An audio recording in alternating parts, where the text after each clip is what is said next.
युगे 28 विटेवरी उभा, वामांगी रखुमाई दिसे दिव्य शोभा. पुंडलिकाचे भेटी परब्रह्म आलेगा, चरणी वाहे भीमा उद्धारी जगा. जय देव जय पांडुरंगा, रखमाई वल्लभा राईच्या वल्लभा, पावे जीवलगा. जय देव जय देव. नमस्कार, मी राजपती दास आपल्या सर्वांचं स्वागत करतो. आजचा आपला विषय आहे की हे पांडुरंग विठ्ठल विठू माऊली या पंढरपुरामध्ये का आले. भगवान श्रीकृष्ण द्वारकेहून पंढरपुरात पुंडलिकाला भेटण्यास का आले, त्याच्या मागची कथा काय आणि पुंडलिकाची कथा काय, या गोष्टींची आपण या छोट्याशा व्हिडिओमध्ये आज चर्चा करणार आहोत. तर आपण जी चर्चा करणार आहोत ती स्कंद पुराण, पद्म पुराण आणि श्रीमद भागवत या ग्रंथातून खास करून करणार आहोत. या दोन पुराणांमध्ये पांडुरंग महात्म्याचं वर्णन आहे आणि त्या ठिकाणी या सुंदर कथांचं वर्णन करण्यात आलेलं आहे. आपल्या सर्वांना माहिती आहे की माता रुक्मिणी ज्या आपल्या महाराष्ट्राच्या कन्या आहेत, विदर्भामध्ये राजा भीष्मकांची कन्या रुक्मिणी, हिने भगवान श्रीकृष्णांबद्दल खूप काही ऐकलं, त्यांच्या दिव्य लीलांचं श्रवण केलं आणि तिच्या हृदयामध्ये एक दिव्य इच्छा जागृत झाली की मी विवाह करेन तर भगवान श्रीकृष्णांशी. भगवान श्रीकृष्ण सोडून मी दुसऱ्या कुणाशीही विवाह करू शकत नाही. हे दिव्य प्रेम, नित्य प्रेम आहे, भगवंतांच्या अंतरंगात शक्ती आहेत रुक्मिणी माता. आणि त्यांचं ते प्रेम जागृत झालं आणि त्यांनी, महाराष्ट्राची कन्या आहे, एक प्रेमपत्र एका ब्राह्मणाकरवी भगवान श्रीकृष्णांना पाठवलं की तुम्ही या आणि माझं अपहरण करा, कारण माझा बंधू जो रुक्मी आहे तो माझं लग्न आपल्याशी, माझा विवाह आपल्याशी करणार नाही. त्याची इच्छा होती की शिशुपालाशी रुक्मिणीचा विवाह व्हावा. आणि रुक्मिणी मातेने भगवान श्रीकृष्णांना पत्र लिहिलं की या ठिकाणी येऊन या दुर्गा मातेच्या मंदिरापाशी, तिथे योग्य पद्धतीने सोपं जाईल तुम्हाला अपहरण करणं. संपूर्ण प्लॉट रुक्मिणी मातेने भगवान श्रीकृष्णांना आखून दिला. त्या पत्रामध्ये सांगितलं कशा प्रकारे माझं अपहरण करा.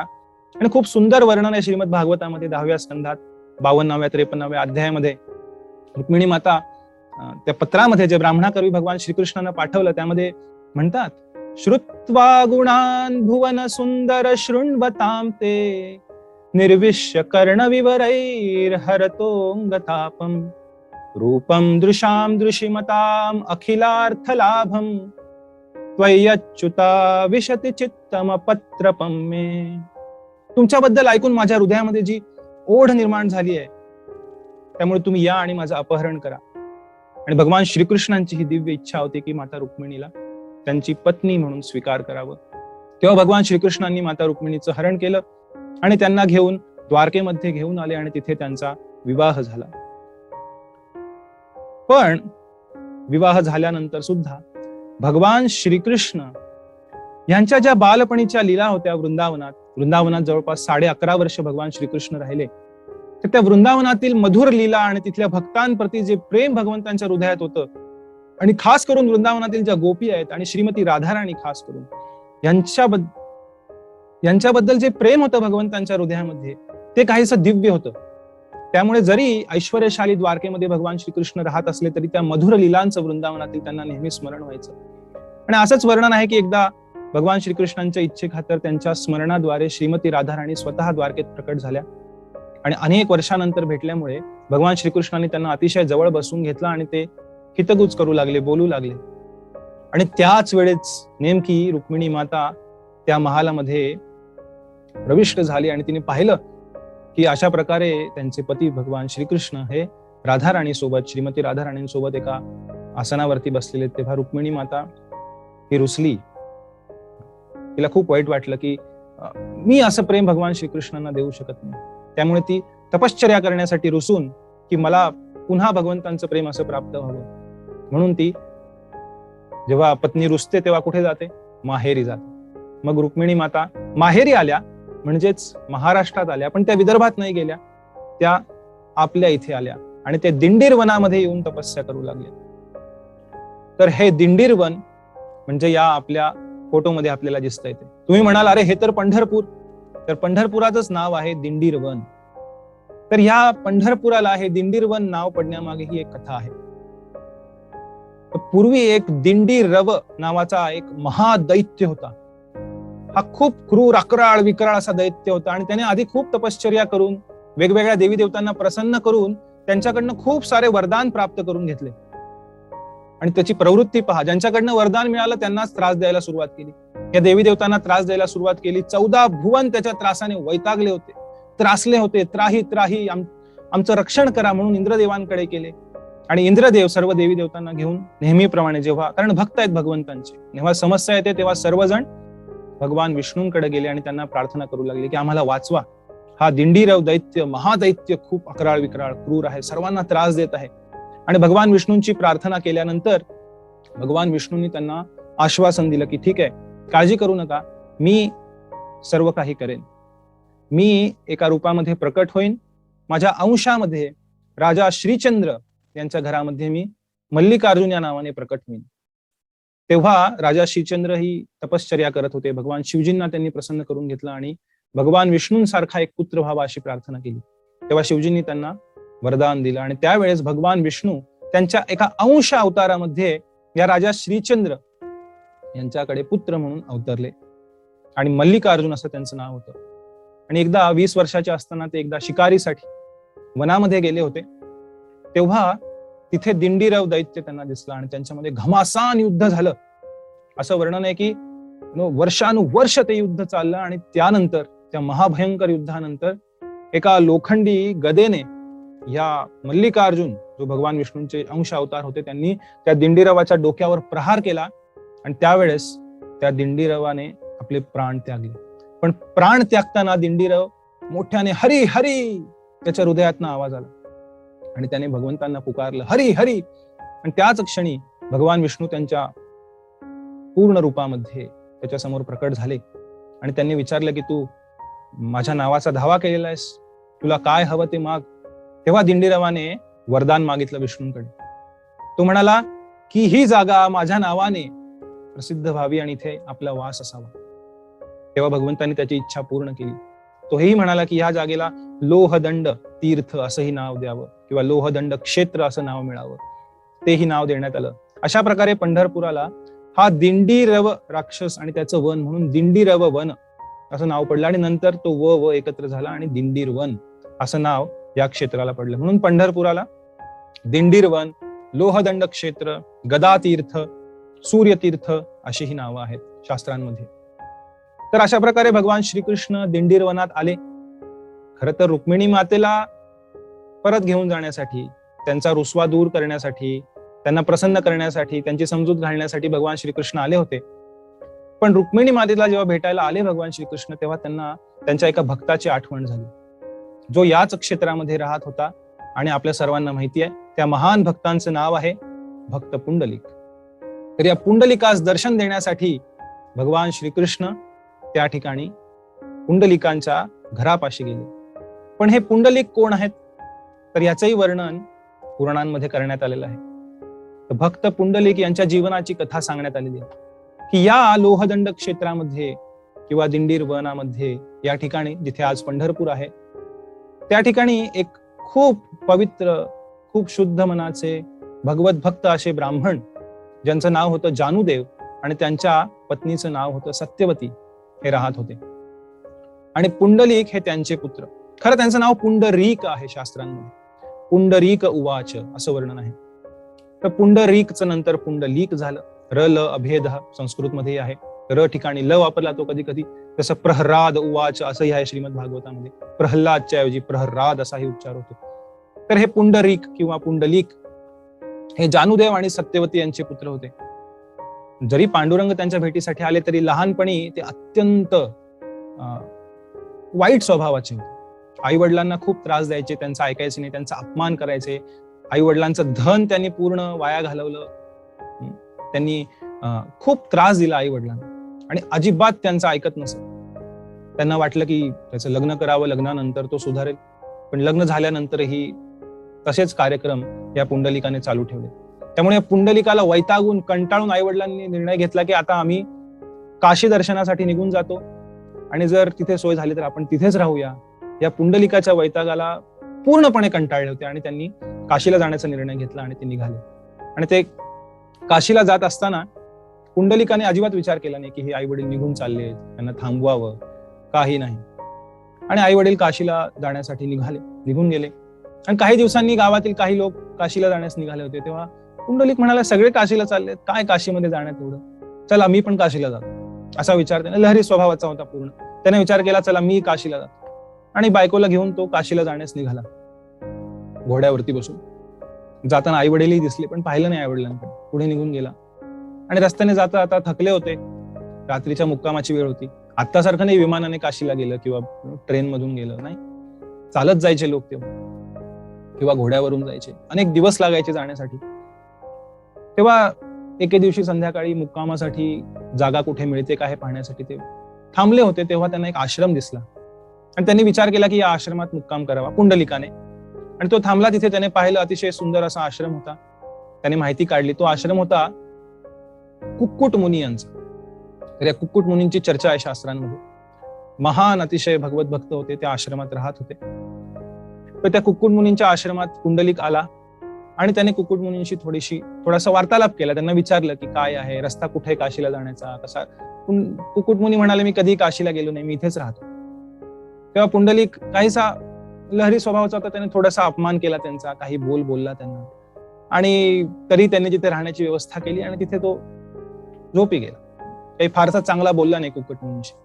आणि त्यानंतर दुसऱ्या दिवशी पहाटे तिथे झोपला असताना पहाटेच्या प्रहरी मध्यान्हात आपल्या ब्रह्ममुहूर्ताच्याही आधी बऱ्याच वेळ त्या आश्रमामध्ये काही आवाज झाल्याचा त्याला ऐकू आला. आणि पुंडलिकानी उठून पाहिलं काय आहे, तर त्यांना अंधारात दिसलं पहाटेच्या वेळी की 3 अतिशय कुरूप अशा स्त्रिया त्या आश्रमात येत होत्या.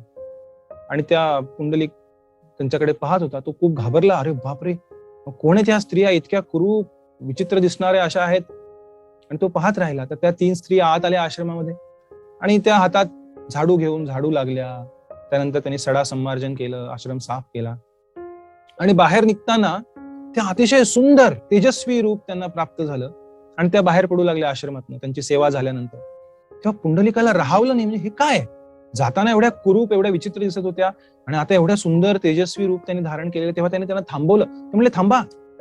म्हणाले, हे काय, तुम्ही अशा होत्या आणि अशा बाहेर आल्या. तेव्हा त्यांनी त्यांची खूप भर्त्सना केली त्या 3 स्त्रियांनी. आणि त्या दुसऱ्या तिसऱ्या कोणी नसून गंगा, यमुना, सरस्वती होती. पुंडलिकाने विचारलं, तुम्ही कोण आहात? ते म्हणले, तू किती पापी आहेस, तू एवढी वाईट कार्य केलेली जीवनामध्ये, लोकांना त्रास दिलेला आहे, आई वडिलांना त्रास दिलेला आहे, कधी त्यांची सेवा केलेली नाहीये, कधी चांगल्या मार्गावरती कार्य केलेलं नाहीये, त्यामुळे तुला या पापाची फळं खूप भोगावी लागतील.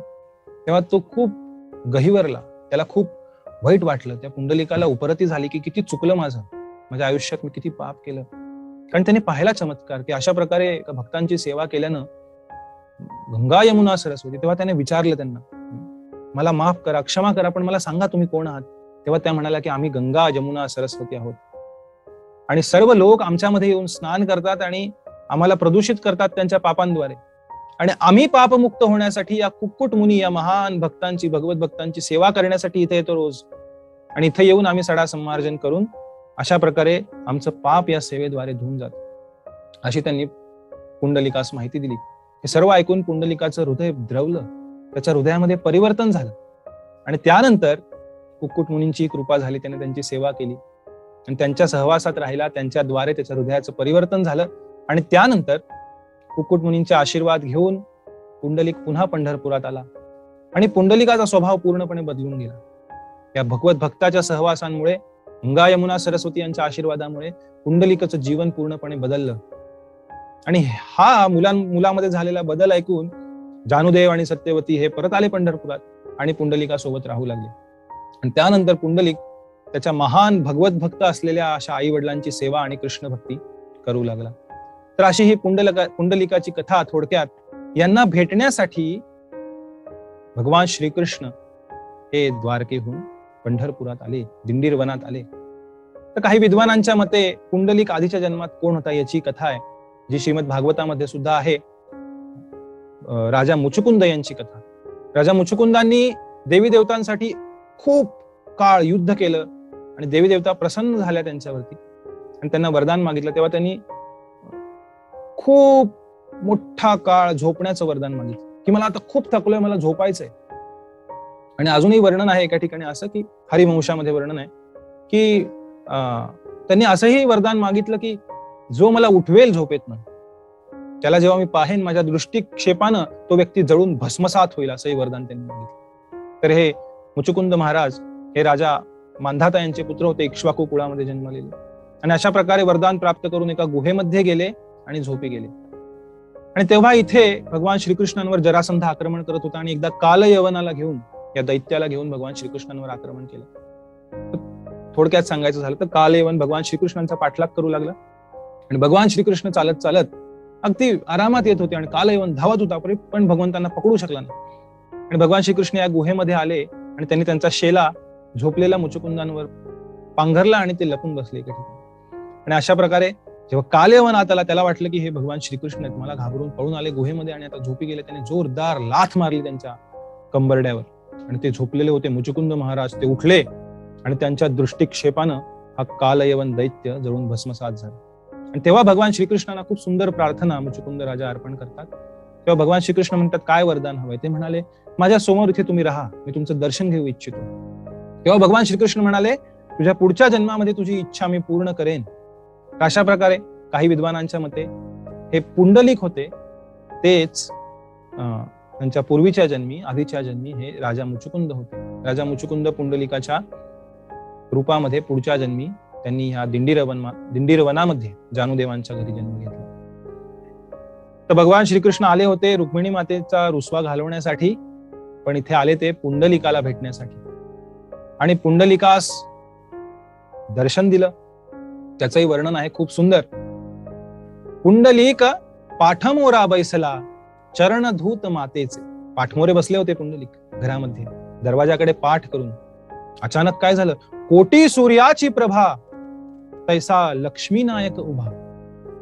अचानक प्रकाश पडला त्यांच्या खोलीमध्ये आणि कोटी सूर्याची प्रभा, कोटी कोटी सूर्यांचं तेज तिथे प्रकट व्हावं असा प्रकाश पडला. ती वर्णिता शोभा वेदशास्त्र अतर्कता, वेदशास्त्रांच्या तर्काच्या पलीकडच्या सर्व गोष्टी होत्या. तो पुंडलिक घाबरला, म्हणे एवढा प्रकाश कैसा पडला, म्हणून अवलोकू लागला, शोधू लागला कुठनं प्रकाश येतो एवढा. तो देखिला भगवंत, भगवंतांचं दर्शन झालं. तव हाती पित्याचे चरण, आणि इथे माता पित्यांची सेवा चालू होती. तेथूनही केले हरिसी नमन, तिथूनच त्यांनी भगवंतांना नमन केलं, भगवंतांचं स्वागत केलं त्यांच्या नमनाद्वारे. मग वाम हस्ते करून वीट नीट टाकली बसावया. मग त्यांनी मागे हात करून एक वीट भगवंतांकडे टाकली. या विटेवर थांबा, या विटेवर बसा म्हणून त्यांनी भगवंतांना वीट दिली आणि भगवंत त्या विटेवरती उभे राहिले. आणि त्यानंतर भगवंतांनी पुंडलिकास दर्शन दिलं. पुंडलिकाने खूप सुंदर प्रार्थना भगवंतांना अर्पण केल्या. आपण आरतीमध्ये म्हणतो, पुंडलिकाचे भेटी परब्रह्म आलेगा. हे परब्रह्म कोण? भगवान श्रीकृष्ण साक्षात. अर्जुन सुद्धा भगवद्गीतेमध्ये 10व्या अध्यायामध्ये 12व्या श्लोकात विभूती योग अध्यायामध्ये अर्जुन भगवंतांचं गुणगान करतो. अर्जुन म्हणतो, परम ब्रह्म परम धाम पवित्रम परमं भवान पुरुषम शाश्वतम दिव्यम आदिदेवमजं विभुम. परम ब्रह्म, तुम्ही परमसत्य आहात. परम धाम, सर्व आधारांचे आधार तुम्ही आहात. पवित्रम परमं भवान, अतिशय पवित्र, परम पवित्र आहात आपण. आणि आपण कोण आहात? पुरुषम शाश्वतम दिव्यम, आपण शाश्वत पुरुष आहात आणि दिव्य पुरुष आहात. भगवंत हे विभू आहेत. आदिदेवम अजम विभूम. ब्रह्म आपणही आहोत. अहम ब्रह्मास्मी, म्हणजे मी आध्यात्मिक व्यक्तिमत्व आहे, मी हे शरीर नाही. पण भगवंत परम ब्रह्म आहेत, परब्रह्म आहेत. आपण परब्रह्म नाही आहोत, आपण अणुचित वस्तू. भगवंत विभूचित, भगवंत विभू आहेत आणि त्या भगवंतांचेच आपण अंश आहोत. म्हणून आपणही सच्चिदानंद आहोत. ममैवांशो जीवलोके जीवभूत सनातनः. तर अशा प्रकारे हे दिव्य पुरुष, आदि पुरुष, पूर्ण पुरुषोत्तम भगवान श्रीकृष्ण हे स्वयं या त्यांच्या भक्ताला भेटण्यासाठी, पुंडलिकाला भेटण्यासाठी या पंढरीमध्ये, दिंडीरवनामध्ये आले. पुंडलिक वरद हरी विठ्ठल. पुंडलिकाला वरदान देणारे हे हरी विठ्ठल यांचा जयघोष वारकरी आणि इतर सर्व भक्त विठ्ठलाचे करतात.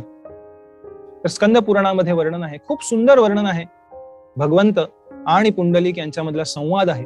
तो पूर्ण आपण इथं पाहू नाही शकत, पण पण आपल्याला वेळ मिळाल्यास नक्की वाचा. जर शक्य झालास या संवादावरती एक छोटासा व्हिडिओ आपण बनवूया नंतर. खूप सुंदर प्रार्थना आहेत आणि भगवंतांचं खूप सुंदर वरदान आहे पुंडलिकाला. तर त्यातल्या 1-2 श्लोकांची इथे आपण चर्चा करू.